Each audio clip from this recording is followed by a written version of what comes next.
זה השבת של המפתח של המזל. אחרי פסח מכינים בצק, עושים חלה, מפתח של המזל, פותחים את המזל לכל מי שאין לו מזל, יפתח לו השבת, אמן אמן. ועושים מפתח של המזל. ואני עושה חלה, תסתכלו, חלה של מפתח המזל, אמן. ואני עושה את זה בבית ספר אמירים, עם הילדים שלי,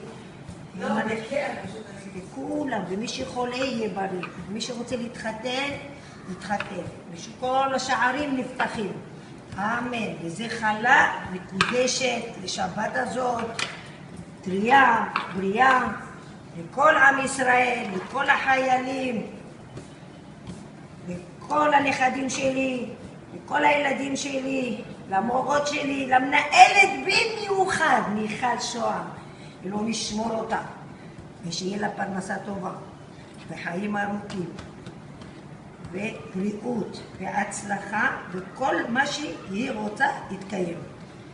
אמן אמן. עכשיו עושים עיגול של המזל. רגע.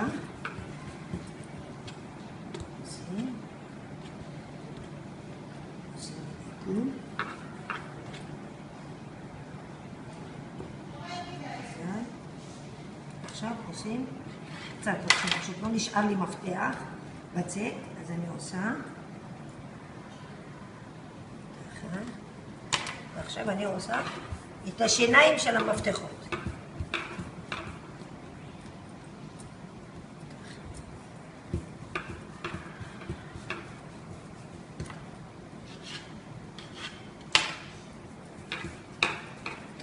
עושים גלגלים קצת, עושים את השיניים של המפתחות.